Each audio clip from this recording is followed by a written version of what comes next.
Renungan hari ini Kamis 3 Agustus 2023. Diambil dari kitab Keluaran bab 40 ayat 16 sampai dengan 21 dan ayat 34 sampai dengan 38. Mazmur antar bacaan bab 84 ayat 3 sampai dengan 6ab dan ayat 10 sampai dengan 11ab. Injil diambil dari Injil Matius bab 13 ayat 47 sampai dengan 53.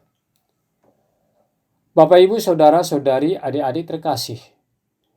Bacaan pertama hari ini menggambarkan proses penyelesaian pembangunan kemah pertemuan antara Allah dengan bangsa Israel di padang gurun. Musa melakukan tindakan pengudusan pada altar dan perlengkapan kemah itu.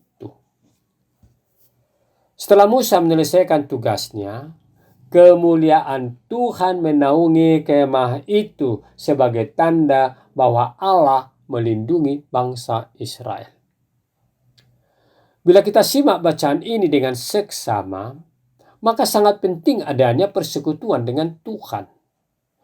Kemah pertemuan adalah di mana Tuhan berjumpa dengan bangsa Israel, dan itu menjadi simbol kehadiran Allah dalam kehidupan mereka. Proses pembangunan dan pengudusan kemah tersebut mengajarkan bahwa kita perlu meluangkan waktu untuk membangun tempat dalam hati kita untuk Tuhan dan mempersembahkan hidup kita kepadanya.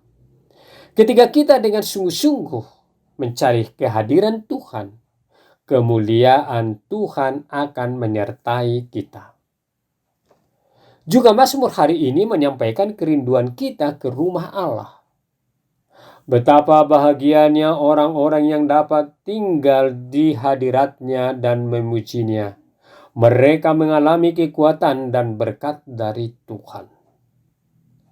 Hal ini mengingatkan kita untuk merindukan persekutuan dengan Allah, untuk mencarinya dengan segenap hati kita.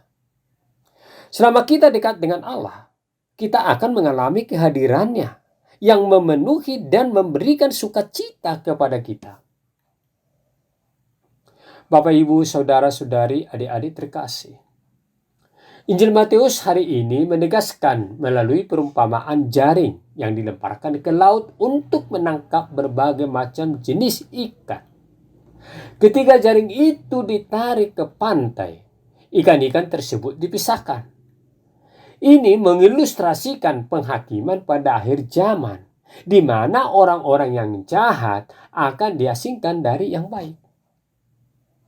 Kita sebagai umat Tuhan dipanggil untuk menjadi ikan-ikan yang baik, yang hidup sesuai dengan kehendak Tuhan, dan melayani Tuhan, serta mempertanggungjawabkan bahwa kita orang yang percaya kepada Tuhan.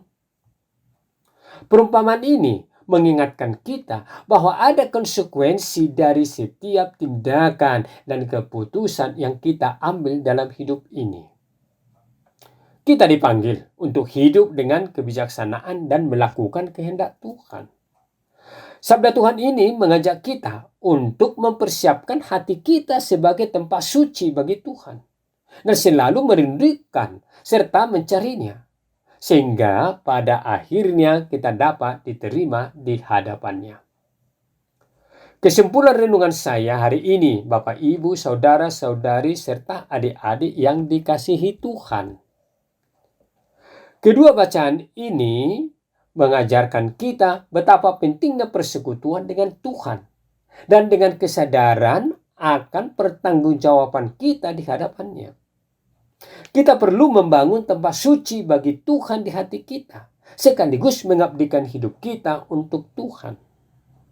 Renungan ini dapat menginspirasi kita untuk hidup dengan selayaknya sebagai anak-anak Tuhan dalam gereja maupun dalam kehidupan kita sehari-hari di tengah-tengah masyarakat.